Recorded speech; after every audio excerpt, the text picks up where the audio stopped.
Sejam bem-vindos a mais um episódio do Ex Urbanos, a Sonância da Cultura. Hoje tenho comigo o grande ator, cineasta e coreógrafo David Amado. Como é que estamos, meu irmão? Eu estou bem. Está tudo bem, graças a Deus. Nós hoje vamos conhecer um bocadinho mais sobre o David. O David é uma pessoa que já tem vários accomplishments. Ele, dentro da área das artes, do cinema, da dança e da coreografia, tem tido vários accolades. Então, hoje vamos tentar descobrir um bocadinho, visto que ele agora está aqui sitiado em Portugal, estabelecido. Nós vamos conhecer um bocadinho mais e dar a conhecer ao nosso público.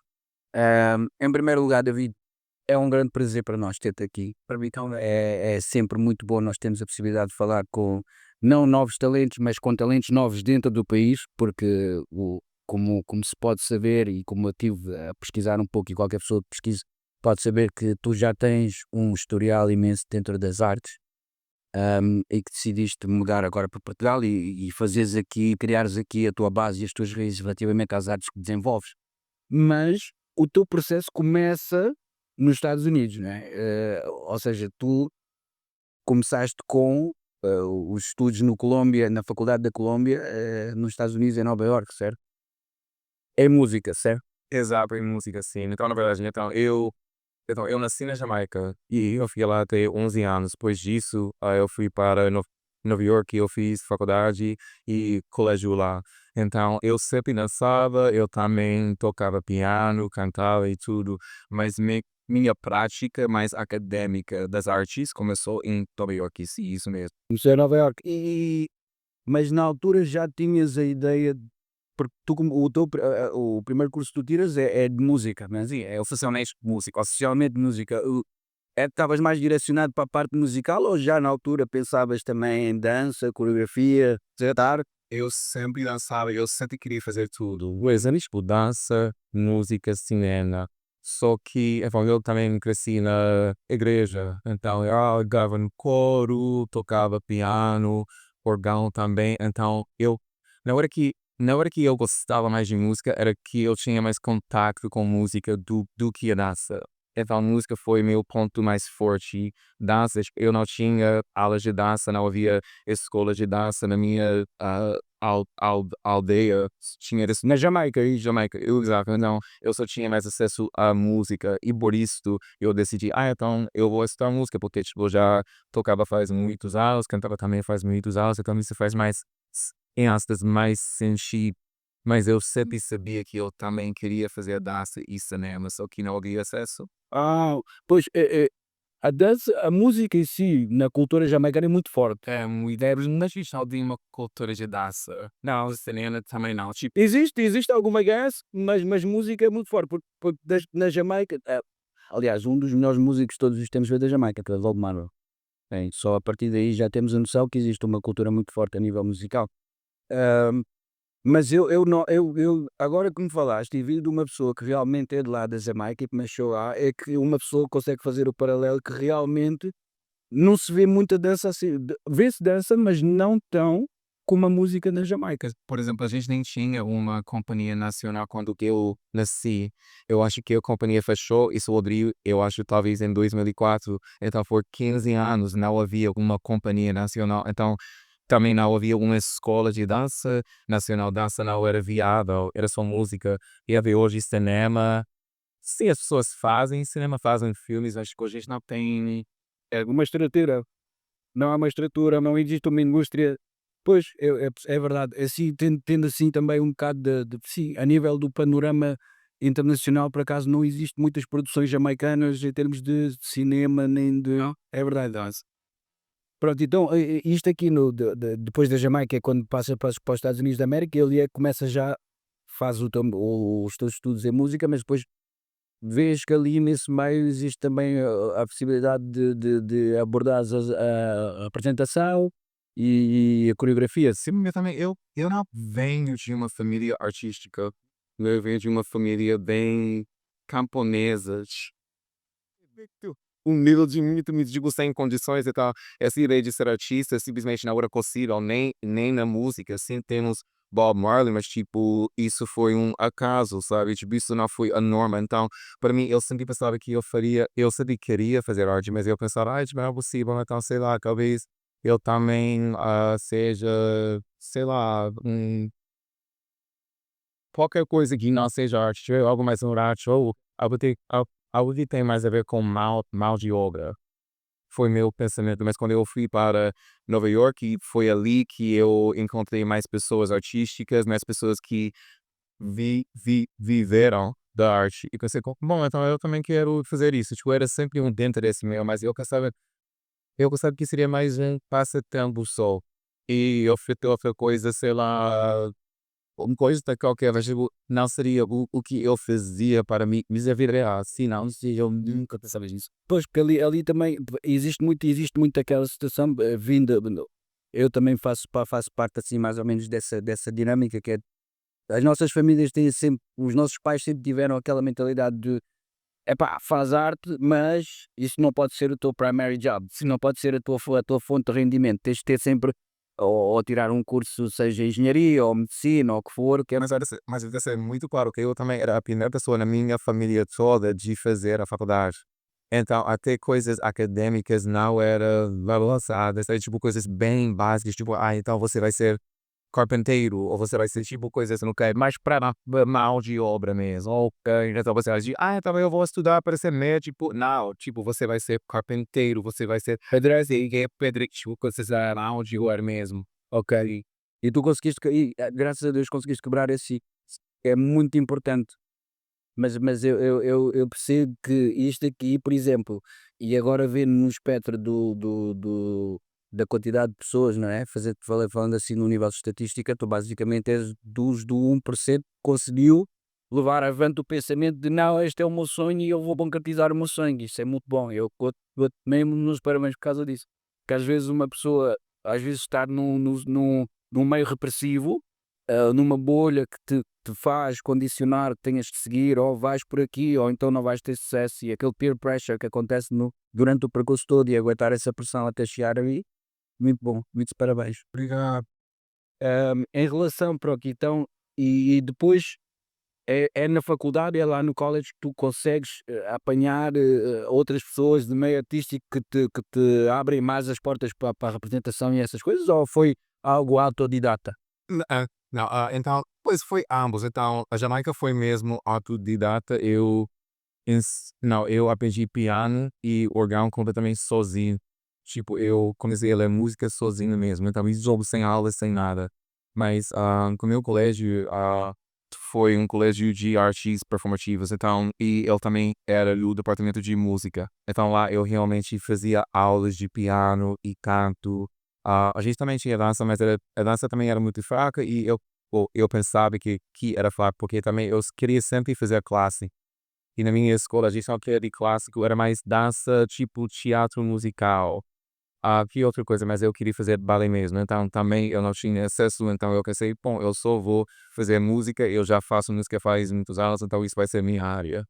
Mas quando eu entrei na faculdade, isso foi em 2016 na Colômbia, eu fiz um programa de intercâmbio entre Colômbia, a escola de Alvenelli, que é dança, e a escola de ah, música eletrônica.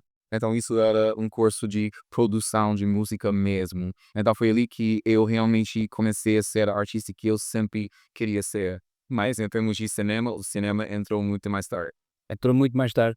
Pronto, o que faziam então era basicamente voltando um pouco atrás, quando tinhas aquelas aulas de teatro, entre aspas, era coisas assim mais, tipo musicais, Broadway e coisas assim, não era nada clássico, porque tu agora, e como vamos falar mais à frente, o teu estilo é mesmo o clássico, tanto é que tu tens o sim, ok, e isso não era algo que te interessava de todo? Hã, Ou seja, eu simplesmente eu amo dançar. Eu amo mesmo, seja clássico, seja teatro, seja hip hop, punk, eu adoro dançar, mas o que eu sinto quando eu faço clássico é outra coisa. Porque para mim clássico é é uma questão de sentir mais leve, de sentir, eh, eu eu me escapo. Porque, por exemplo, quando eu faço outros estilos que são tão reais, eu já fui testado da vida real, eu com a fantasia, eu com mais o gênero, é algo mais lindo, onde eu sou muito forte, sou mais do que um ser humano, eu estou muito cansado da realidade. Pois então por isso no clássico era sempre meio stop, e é o que eu queria fazer, mas escutar em si, eu amo dançar.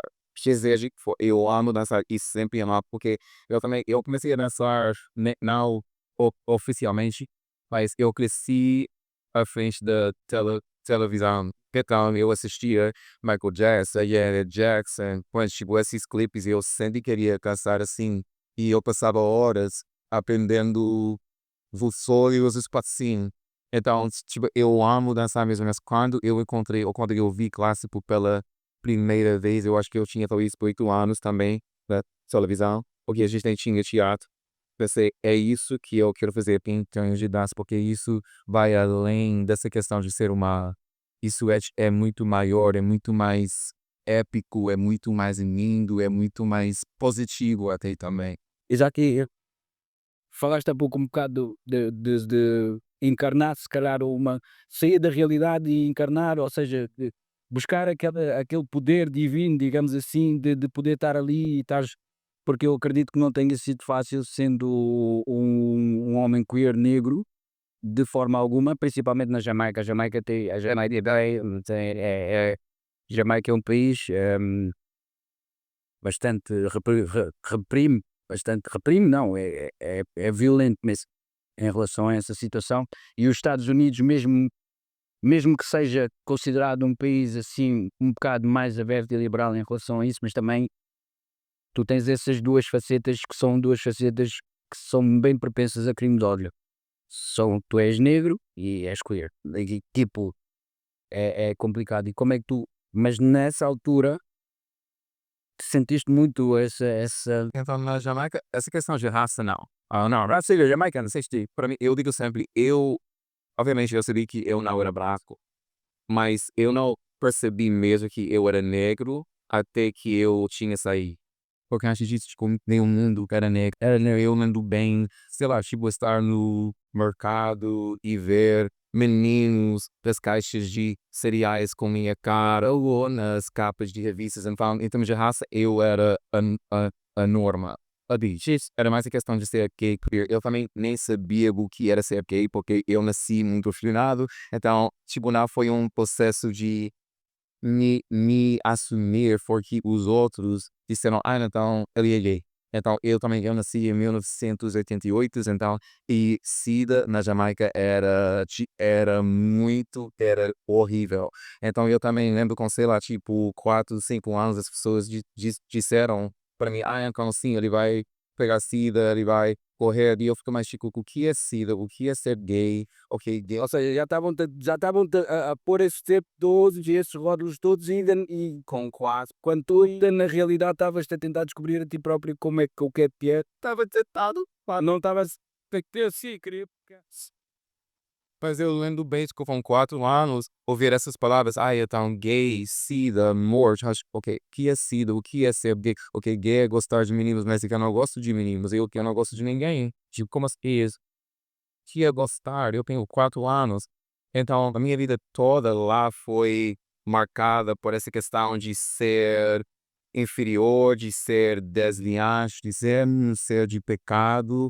Então, essa questão foi muito difícil. Depois, quando eu fui para Nova York, a questão de ser peer gay foi um pouquinho, em certos núcleos, era um pouquinho mais fácil, mas era igual, porque também era, sim, tipo, esses estereótipos sobre um homem gay, e daí também a eu percebi que, então eu sou negro, ok, mas isso é negro também é uma questão, então por eu ser género, essas pessoas não se sintam, não são confortáveis, já mas, assim, como, então agora eu sou, não sou gay, mas eu também sou negro, isso é, como, como assim? Eu só quero viver, eu entrei em Nova York com, eu acho, 13 anos, então eu estava me descobrindo no contexto de todos esses rótulos, essas fardas bem pesadas, sim.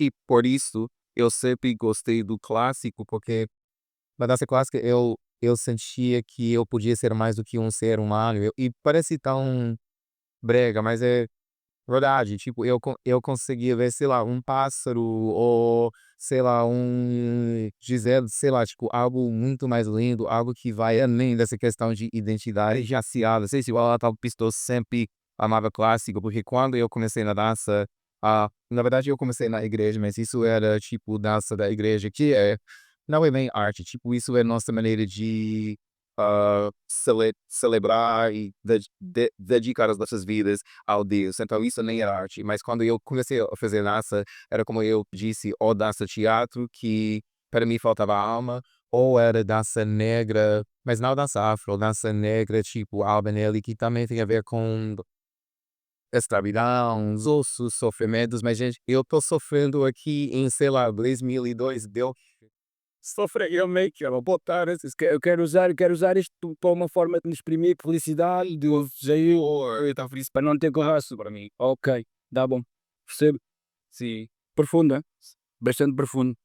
E depois, entretanto, acabando os estudos nos Estados Unidos da América e toda essa experiência e tudo, depois acabas por vir para o Brasil primeiro. Brasil, sim, eu estou lá há 6 anos, por aí 5, por 6 anos, eu sei, sim. Eu vi um documentário que se chama A Vida Ballet e esse documentário é sobre dois bailarinos sim, negros do Rio, que fazem clássico e querem fazer uma vida na dança. E em Nova York eu era sempre o único preto da aula, o único sempre. Então eu vi, tinha esse filme e pensei, uau, tipo, tem tantas pessoas fazendo clássico que eu também quero fazer. Então eu fui pro Brasil, tipo, sem emprego, sem família, sem um sonho, uma mala ou um sonho. Mesmo, mesmo. Eu cheguei lá porque eu vi esse filme e pensei, então lá tem mais pessoas como eu na dança clássica. E sim, de fato tinha. Sim, foi a primeira vez que eu senti dentro do clássico que a questão de eu ser negro tipo, não era uma questão, porque eu era só mais um. Sim.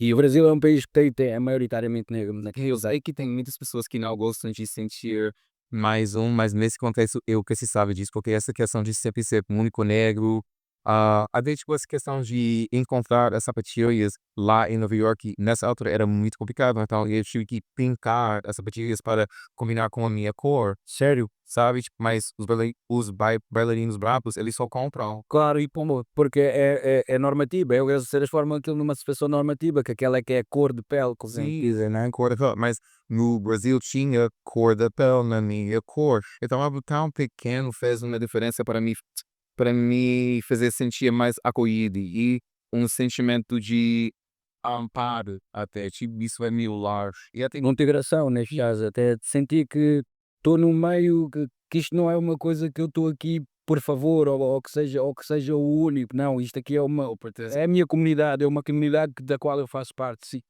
Foi uma melhor forma de entrosamento que quando chegaste lá, porque na realidade quando se calhar estavas em Nova Iorque, o que tu sentias era, eu sou o único negro nesta sala, sou o único preto nesta sala, hum, será que eu devia estar aqui? Como é que será que as outras, porque depois são sempre estes pensamentos que nos inundam a cabeça, né? Mas porque é que eu sou o único? Será que eu estou, o que é que os outros estão a pensar desta situação? Será que o tratamento, e depois claro que o tratamento nunca é igual, né? não. Porque existe sempre ali aquela noção que está aqui um elemento que não devia estar aqui, não é? Umas pessoas abraçam e aceitam, outras pessoas nem tanto, outras não sabem como lidar. Mas mesmo quando essas pessoas me abraçaram, muitas vezes era, sim, você é negro, mas você não é como os outros, perdão, só todos são perigosos, os outros não são capazes, mas você sim. Então, mesmo essa questão de me sentir a- abraçado era muito complexo. Era muito complexo, porque também eu não quero sentir que eu sou, sim, eu sou Davi, eu sou único, verdade. Mas eu não gosto desse sentimento de sentir que, Eval, eu consigo entrar nesse espaço, mas essas outras pessoas com minhas identidades não podem. Isso eu não gosto. É uma forma de isso, até de uma certa forma, isso é uma microagressão. É uma microagressão, onde descredibiliza toda a nossa etnia num conceito em que você, é assim, tu és a exceção à regra. Os outros todos são maus, bárbaros, não podem estar aqui, mas tu és a exceção à regra, logo. E eles e o pior e o que torna isso ainda mais, ofensivo é o facto de que eles pensam que usam isso como um elogio. Percebes? Esse é que é o mais ofensivo nessa praça. Como é óbvio, nós também eu já ouvi isso e houve alturas até de tanta corrente mental que eu tinha em relação a esta situação que eu cheguei a aceitar isso como um elogio. Mas depois quando uma pessoa chega no final do dia e faz a conta diz: "Mas não, mas nós temos as mesmas capacidades, nós todos somos seres humanos, nós todos conseguimos atingir seja o que for. Não é porque existe um historial de uma supremacia ou uma tentativa de infligir uma supremacia étnica de uma certa determinada raça sobre a outra, que eu tenha que me sentir grato por algo que é meu direito também. Eu tenho o direito de fazer isto. Isto não é algo que tu estás-me a oferecer. Isto é algo que existe há muito tempo e que qualquer pessoa pode praticar. E daí é que o sentido de comunidade e de poder ter mais pessoas à volta, porque o que acontece é que muitas das vezes, quando nós estamos sozinhos nesse tipo de ambientes, se não formos pessoas mentalmente muito fortes, nós acabamos por quebrar. E ao quebrares, porque Portugal para mim tem siga isso. Mas a gente já lá chega, já temos conta. É, mas Portugal nesse aspecto está muito atrasado. Portugal é um país que ainda está muito atrasado em termos de reconhecimento. Está muito atrasado. Mas pronto, lá no Brasil, então encontras essa comunidade, vais com uma mala e um sonho e qual é que é a primeira coisa que fazes lá? Voltas a estudar ou Não, tá, eu entrei numa companhia lá, ou seja, quando eu cheguei lá, eu não tinha amigos, nem nada, mas, eu também, como você consegue ver, eu gosto de falar com todo mundo, então cheguei, eu falei: "Ah, então eu estou aqui, quero dançar, eu faço clássico", e eu fiz alguns contatos e juntei os pedaços e aos poucos eu entrei numa companhia. Eu acho que foi no mesmo ano que eu cheguei, eu já estava, tipo, estabelecido numa companhia com uma vida mais estável. Se eu que eu fiz isso até eu saí em 2000 e no final de 2016, porque assim o país está eu nem queria sair, só que economicamente as coisas ficaram muito difíceis com o Brasil dizem que sim, com a crise lá, com Dilma e foi um escândalo, tipo, político, então eu decidi sair, mas eu queria ficar lá, só que não era sustentável. né, você tá porque mas no Brasil em si conseguiste encontrar enquanto estiveste nessa companhia, eh, o que é que para além de trabalhares na companhia e fazeres os espetáculos da companhia, também foste desenvolvendo uns projetos pessoais? Foste depois fazendo outros projetos pessoais ou só Corileis para aqui? Sim, só aqui em Portugal, porque não quero pular pela frente, mas, tipo, aqui em Portugal a questão é que na minha experiência, tem poucas oportunidades, então eu tive que criar milhares de oportunidades. Então, lá sim, no Brasil eu coreografei, mas era tipo um passatempo mesmo, porque tinha tanta dança e tantas assim, damada para meu talento. Então eu é que precisava de pensar em peças e coreografias para pessoas que queriam me pôr no palco nos seus espetáculos. Então essa questão de criar, realmente essa identidade para mim começou aqui em Portugal. Começou não, mas, Foi mais necessário. foi mais necessário aqui. Sim, porque aqui tiveste que basicamente criar o teu próprio emprego. Sim, Pela falta de ok, isso mesmo. sim, mas faz sentido, porque a cultura brasileira em si é uma cultura muito vibrante, é uma cultura muito de dança, é uma cultura oferta, tem muita oferta, né? O país é enorme também, né?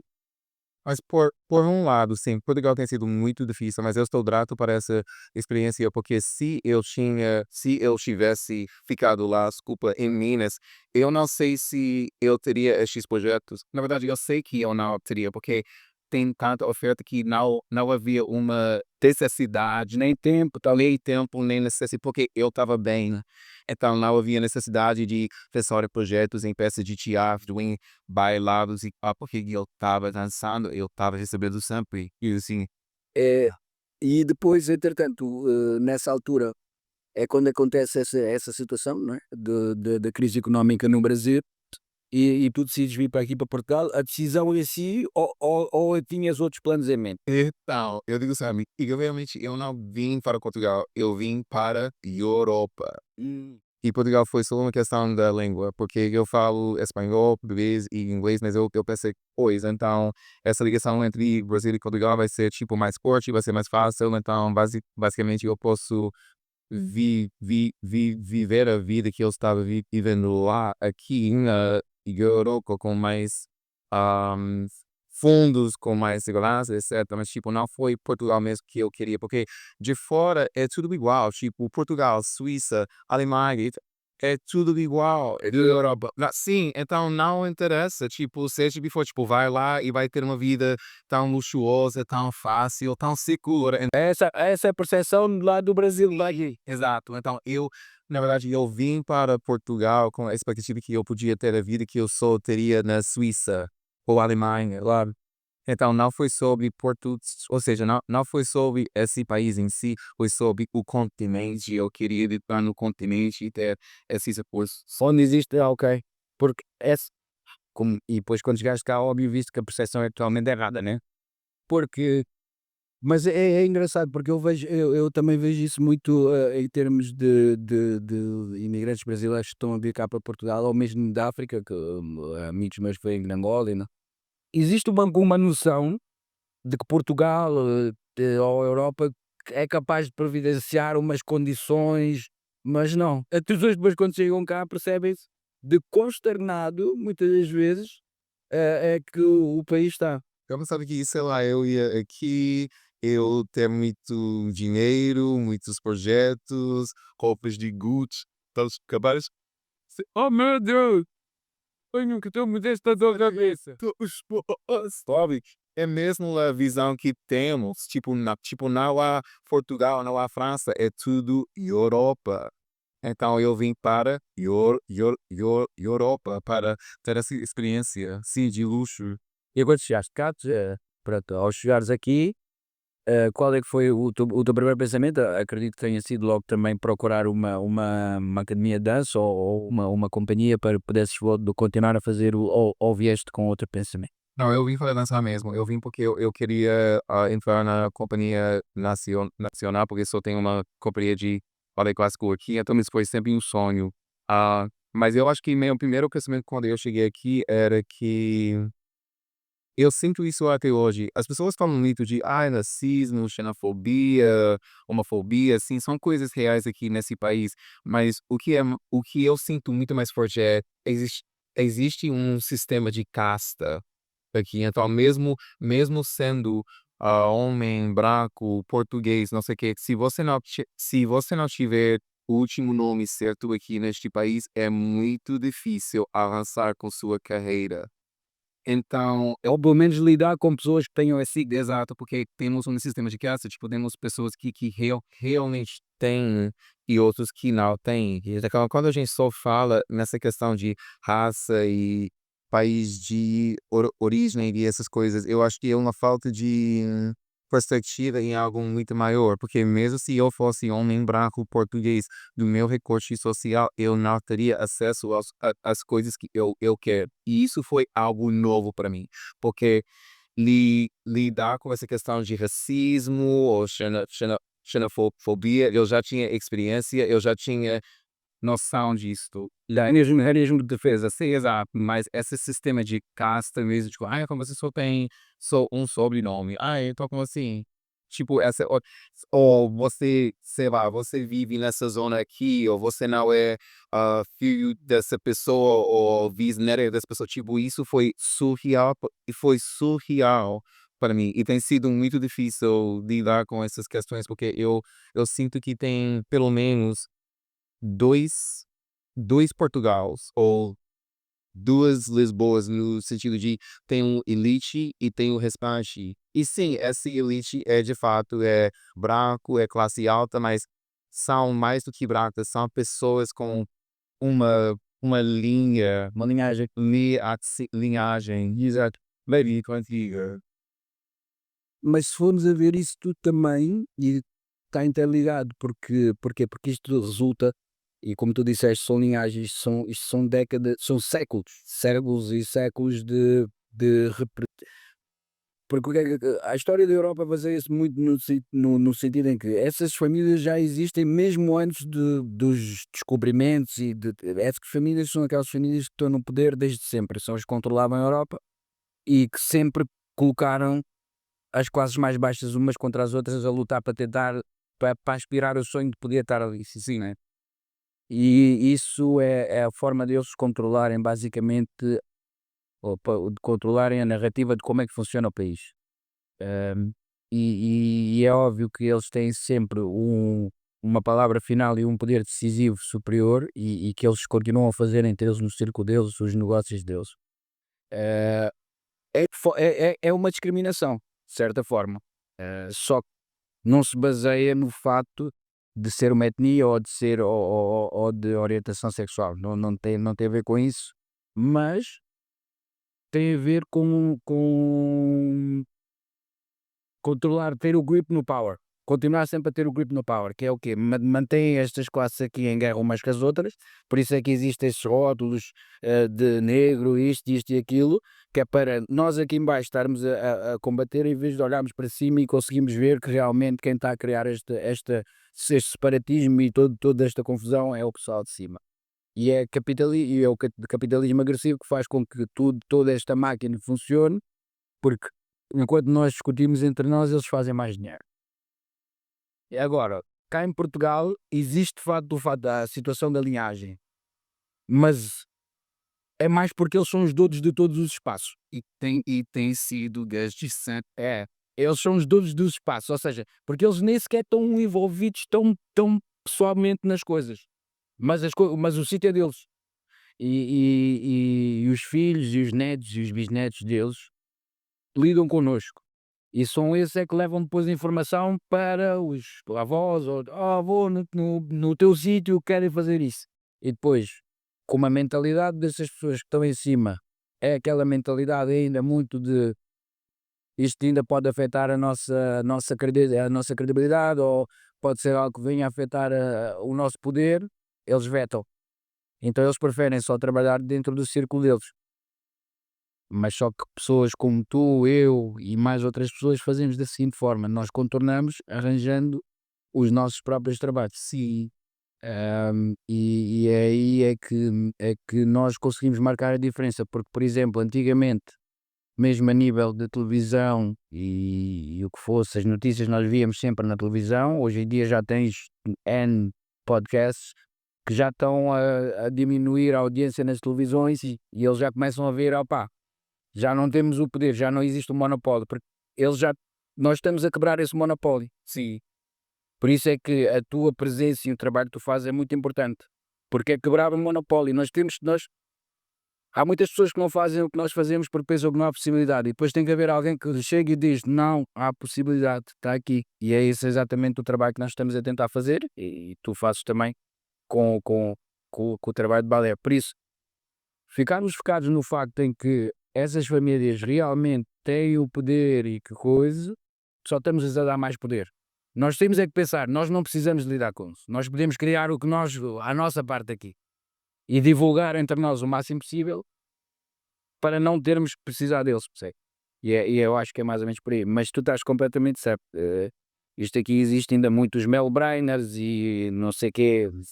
Eu acho que parece que muitas pessoas não têm essa noção e é importante que eles tenham essa noção, porque, por exemplo, quando eu falo sobre questões de que- questões queers com pessoas negras, héteras, mas tipo, isso não tem nada a ver conosco, tipo, isso é uma questão queer, gay, trans, tipo, tipo, a gente tem nossas questões mais sérias. Quando eu falo com questões raciais com pessoas brancas, mas tipo, isso não tem nada a ver. Não, tem a ver com todos nós, porque na verdade, estamos mesmo junto nisso, porque temos uma classe hegemônica monolítica que controla tudo. Exatamente. Então, a minha libertação como negro, gay, estrangeiro, etc., tipo, também vai te liberar como alguém branca, até portuguesa, mais pobre neste país. Quando eu estiver mais livre, você também vai estar. Mas as pessoas não têm essa, Não, essa noção. lá está, é as divisões, porque é assim, eu, por exemplo, no que toca à luta LGBTQ+, eu, como é óbvio, luto, sou a favor, mas eu não me pronuncio com medo de dizer alguma coisa errada porque não é o meu lugar de fala. Mas estou sempre a apoiar. Então, essa questão eu vou falar sobre isso. Fala, fala, fala. O lugar de fala, então, eu faço cinema e até, eu acho, no ano passado, eu tenho lá uma porta ah, em desenvolvimento que, em princípio, vai começar a produção em agosto. Mas eu tenho uma personagem trans que foi tão difícil para eu criar essa personagem, porque pensei: "Ah, mas tipo, eu não sou trans, eu também sou homem, eu sou cisgênero, tipo, eu não devia fazer". E eu falei com algumas pessoas trans que disse: "Não, mas tipo, Davi, você primeiramente, você tem boas intenções, isso não é o suficiente, mas é um ponto de partida". Mas além disso, tipo, eu falo com essas pessoas para tentar não, para fazer a justiça a essa história. E, infelizmente, eu sendo homem e cis, eu tenho mais acesso ao mundo de cinema do que uma trans. Exatamente. Então, é bom que eu vou usar a minha plataforma, os privilégios que eu tenho para contar essa história e, futuramente, eu gostaria de abrir mais espaço para pessoas trans entrarem, desculpa, pessoas trans e negras, porque isso é, se a personagem entrarem na área de cinema e contar as suas próprias histórias. Mas para mim, tipo, é que nem fazer uma casa, isso é só o primeiro tijolo, ou seja, tijolo tipo, isso na dar aquelas a forma oficial boas. Exatamente. Então, essa questão de lugar de fala, eu também pensei muito assim, mas eu acho que a gente tem que usufruir os privilégios que temos para ajudar uns aos outros. Então, eu sendo homem cis, eu devo colocar o meu corpo, a minha voz em jogo para falar para essas pessoas até que elas conseguem entrar nesses espaços como a Ariana nesse mês. Exatamente, tal como o filme, mesmo o filme que nós fizemos da autoria do Elkett, foi muito, muito, porque a dinâmica que ele quis transmitir ali foi exatamente a desmistificação que aquilo acontece num bairro, mas o leading act são 2 atrizes que são lésbicas, existe todo um cast que é gay, trans, queer, que é para quebrar um bocadinho aquela questão de que para retirar o tabu do que é, não é? Então ele usou essa plataforma, ele também é um homem cis, acho não sei. Não estou a dizer, isso não sei. Não vou estar a dizer porque também não sei, mas ele utilizou a plataforma dele nesse sentido. Tal como eu também estou a tentar utilizar a minha plataforma, mas o problema é que são muitos anos, na minha geração e tentar perceber bem as coisas e saber bem o que falar e saber o que falar, para não induzir em linguagem ofensiva ou erros, prefiro primeiro falar entender, conhecer bem, e depois só aí possivelmente falar. Prefiro dar espaço às pessoas que saibam, que estão dentro da questão, melhor de falarem, dar a plataforma para que isso aconteça, do que realmente ser eu e dizer a maior barbaridade do mundo e depois, mas não ter a noção que estou a dizer uma barbaridade, não é? Porque o ser ofensivo não é só chamar nomes, existem várias pequenas microagressões que são feitas, que que uma pessoa nem nota, mas pode ofender muito a outra pessoa e eu como negro, eh, por exemplo, o caso daquele elogio que se calhar os judeus faziam, e para eles na cabeça deles pensam que é uma coisa normal, mas é ofensivo e eu prefiro não ter um momento desses, inconscientemente, óbvio que mas estávamos a falar um pouco também do cinema, e tu tens 2 curtas-metragens já, pelo que eu vi.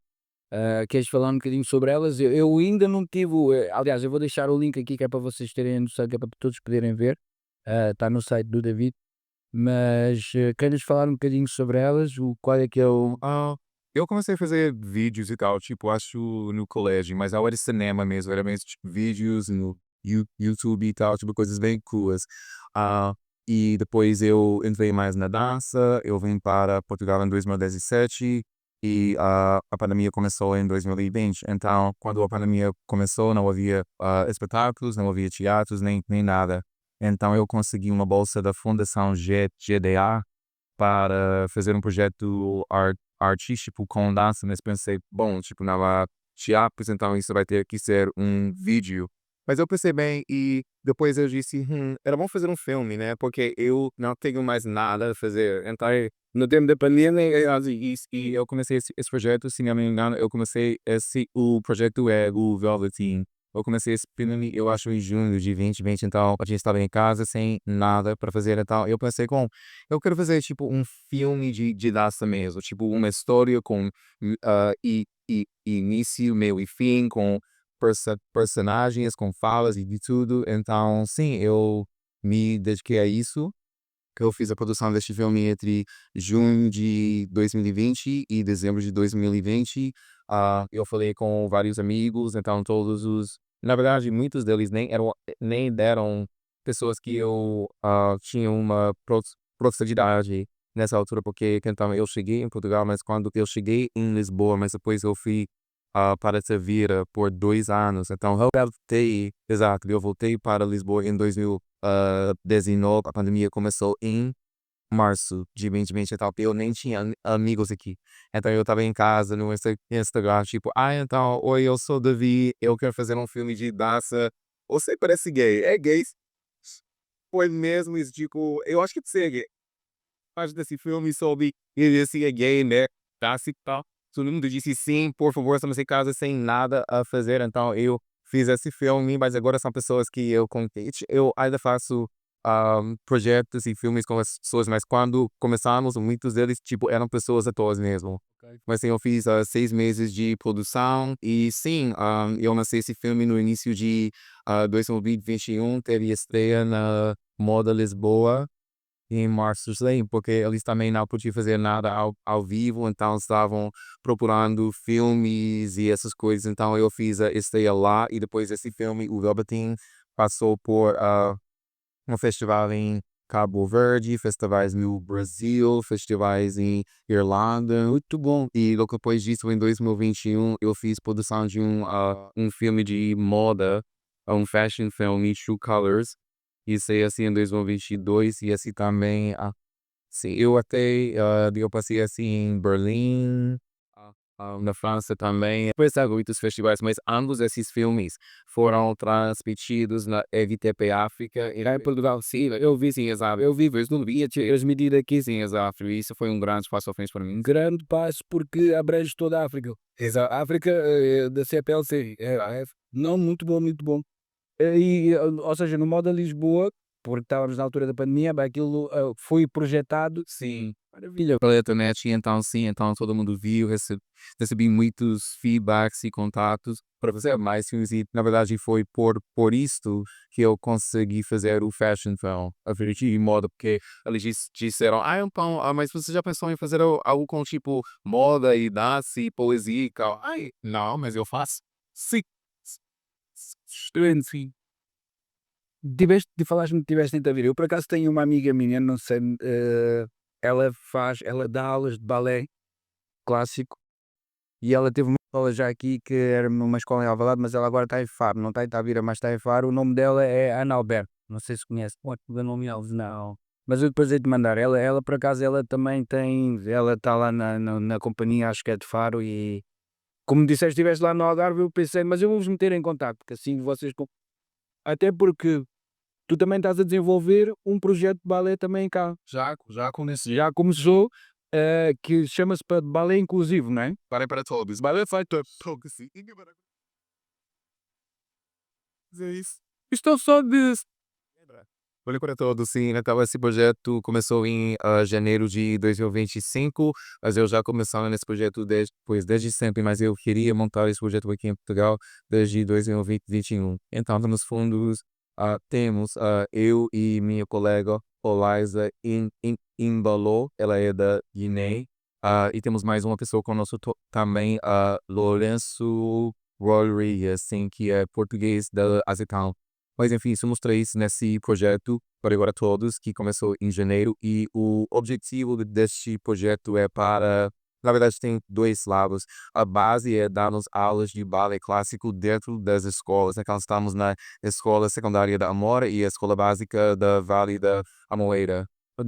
Então estamos lá nessas escolas, tipo, dentro do dia, dando aulas de balé clássico com equipamentos, com espelhos e tudo. Ah, mas além disso, temos atividades todo mês na freguesia de Amora, pela comunidade toda, porque obviamente as nossas aulas são fechadas porque estão dentro da escola, outras atividades são pela comunidade toda e além do ballet temos hip hop, temos no mês que vem, no dia 19 de abril, às 2 horas na Amora, vamos ter o workshop de Jorge Cipriano, que vai ser uma aula de dança afro, tem o circo e eventos para todas as pessoas e todas as atividades são gratuitas, ninguém paga nada, temos fundos da Gulbenkian e a DG Arts.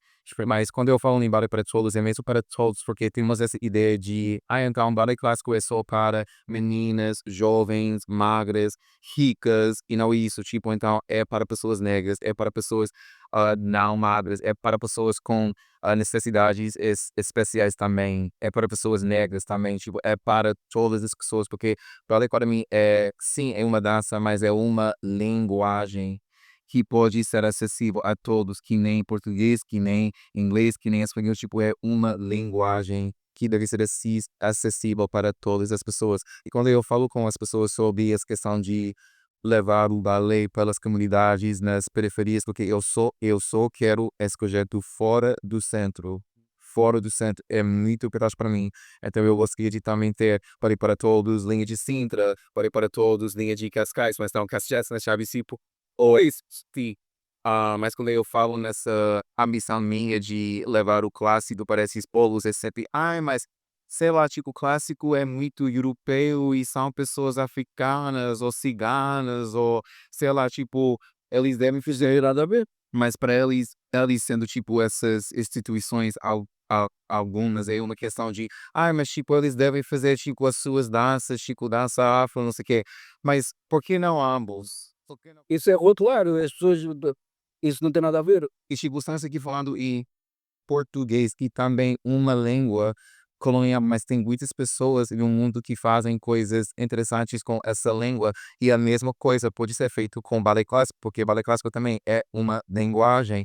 Então isso é meu objetivo, re- reclamar o ballet clássico e fazer alguma coisa mais atual, mais inclusivo, mais diverso com essa língua na mesma maneira que as pessoas negras e não ricas e com necessidades especiais fazem com as línguas faladas. Sim, é isso mesmo. Muito bom.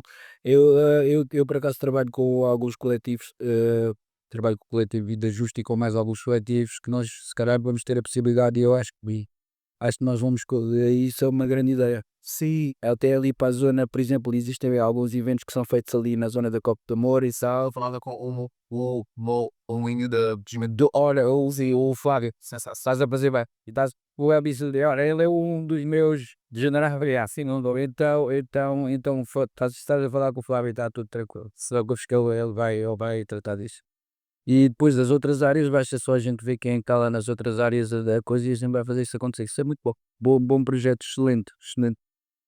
Ah, fazendo o segue disso para a questão do que se passa agora com a tentativa tentativa não, vamos fazer a missão, tentativa até sou a que vai falhar, não, é a missão de podermos reconhecer obras feitas da CPLP, neste caso no país de língua portuguesa.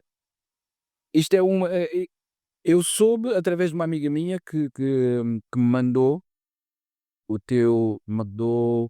teus stories quando saíste da Assembleia, na altura em que isso aconteceu. Eu ouvi com atenção tudo o que tu disseste e eu fiquei a pensar.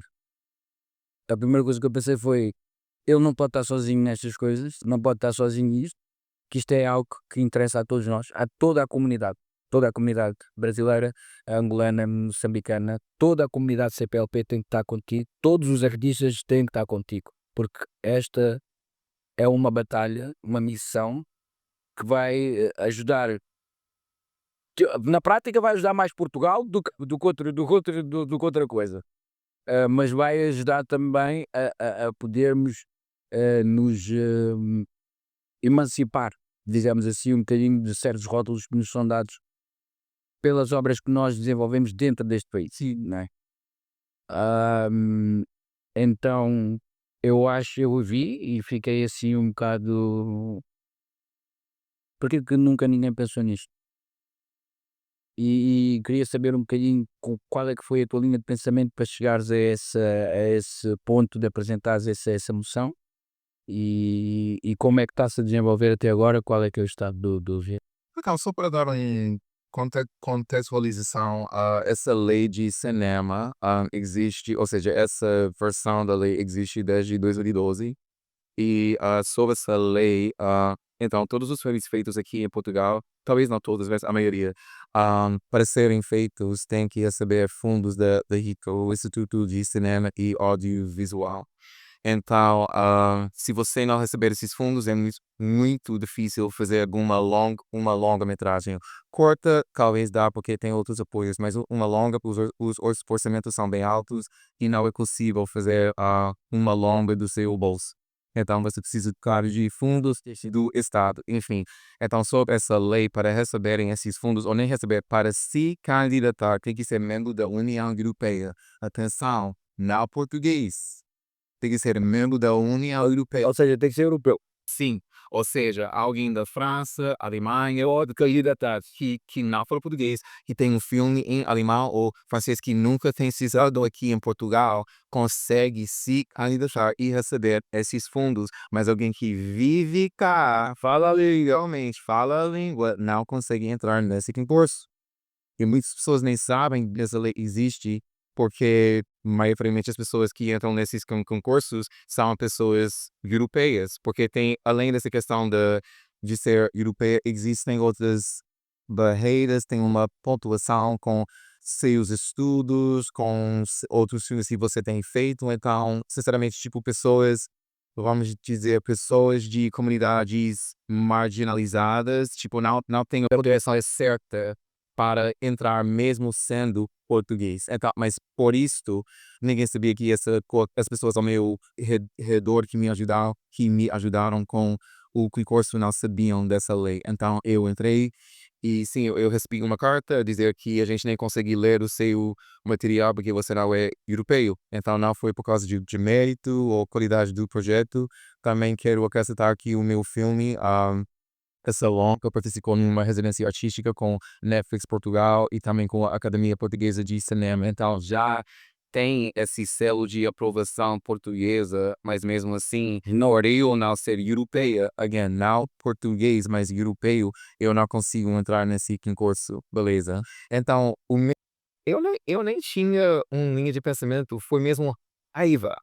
Foi raiva que me levou a falar com a ICA, que me levou a falar com pessoas, os deputados e os partidos na Assembleia da República, foi mesmo raiva, tipo, eu fui com tanta raiva que eu pensei, isso é tão injusto, porque para mim, se pelo menos eles lessem o meu projeto e eu não consegui, ok, tudo bem, mas eles querem dizer ao trabalho de ver, nem ler, nem viram. Isto é uma falta de respeito, então eu fiquei com raiva e eu entrei no parlamento, tipo, eu não sei nada de leis e direitos, nem nada, mas eu mandei e-mails, eu pedi ah, audiências para falar com os deputados, os partidos, e isso foi. Eu comecei esse processo, acho, em talvez setembro de 2024, e os debates só começaram em dia 20 de fevereiro de 2025. Sim, e o Gisa teve, sim, dois debates que correram muito mal, porque a direita e a extrema direita tem a maioria e o seu mesmo, por enquanto, sim. E os debates, na verdade, os debates nem são sobre cinema, são sobre crimi criminalização do imigrante nesse país. Então viram uma conversa sobre, mas tipo assim, se a gente alterar essa lei, isso foi dito assim, o cenário vai virar um cenário negro, as prostitutas de burca, de Martim Moniz e as motoristas que roubam vai conseguir esses fundos. o Estado vai virar. Eu já me adivinhar quem disse isso foi o Chega. Claro, obviamente, claro, claro. Eu digo, a ignorância chega a ser doloroso, meu. Eu não percebo como é que, mas também não podemos esperar que esse tipo de pessoas perceba alguma coisa de cultura, né? Tudo que tem a ver com artes e cultura, não acredito que eles sejam muito versados nisso. E quando eu fiz o meu debate com o Chega, pessoalmente, porque no primeiro debate o Bloco de Esquerda e o Partido Livre, eles propuseram alterações à lei. Então, eu não falei, era só eles, mas no debate no dia 5 eu falei com todos os deputados que estavam presentes e eu disse logo, tipo, mas esse debate não é sobre cinema, não é sobre cultura, é sobre essa questão, tipo, essas pessoas maus, essas pessoas que roubam, que são prostitutas, mas, tipo, eu quero saber o que é a cultura portuguesa que precisa ser reservada, porque isso é sempre a conversa. O que é essa cultura quando se trata de cinema? Porque podemos falar de fado, vinho, pastéis de nata, mas tipo, em termos de cinema, em termos de imagens que estão no ecrã, o que é essa identidade portuguesa no cinema que precisa ser preservada? E eles não sabem. E, na verdade, até as pessoas dentro do cinema muitas vezes não sabem, porque infelizmente Portugal não tem uma herança Cinematográfica muito forte. como França, como Israel, Lisboa. Não tive o António Oliveira, tinha Mas são nomes, nomes, mas não sabe as obras nem existem. as obras, e também não há alguma estética, tipo, não é um movimento como os italianos tinham, como os franceses, até os alemães tinham. Portugal não tem, então qual é essa identidade portuguesa que precisa ser preservada em termos de cinema? E por que é tão, em aspas, perigoso deixar essas outras pessoas que vivem cá, que pagam impostos cá, entrarem nesse cenário para criar, nem criar, para acrescentar algo. Ajudar. Enriquecer. Sim, enriquecer. É isso. A palavra certa é enriquecer, mas pronto, lá está. É a necessidade sempre de criar o medo, a divisão. Porque tudo o que é de fora não interessa, mas também os que estão cá não fazem nada. Então, neste momento estamos a viver um pouco nesse limbo em que não anda nem desanda. Eles não querem nem que façam, mas também não fazem. Mas sim, vamos fazer o possível. Vamos tentar fazer também mobilizações referentes a isso. Vamos tentar mobilizar para que isso seja feita, nem que seja uma vigília em frente à Assembleia, uma coisa assim do género, para impulsionarmos um bocadinho mais esse movimento, porque a nível também das artes, às vezes inclui muito um nicho um bocado reduzido, porque mesmo em termos de cinema existe um nicho muito reduzido cá em Portugal de pessoas que fazem cinema. Existem muitas pessoas a fazer conteúdos e curtas, mas cinemas em longas, isso não é um bolso, isso não é um bolso, sim. Mas pronto, a gente há de arranjar uma forma de mobilizar. Eu vou deixar aqui as informações todas para que tudo seja possível. Vou deixar as informações também do David. David, foi um prazer estar aqui. Foi uma conversa maravilhosa, foi bom conhecer-te um bocado mais e vamos desenvolver. Vou-te passar os contactos da professora de balé lá do Algarve. Vamos falar, a situação do balé já estás a falar com o Flávio, então já sabes, já estás bem orientado e vamos tentar ver se organizamos assim uma vigília que é para ver se damos mais visibilidade a essa questão. Nós aqui do X agradecemos a vossa companhia, vou deixar aqui todas as informações, o David tem todos os seus projetos no website dele, eu vou deixar aqui o website, vou deixar todos os links das redes sociais dele e nós despedimos com mais um episódio de X Urbanos. Até à próxima.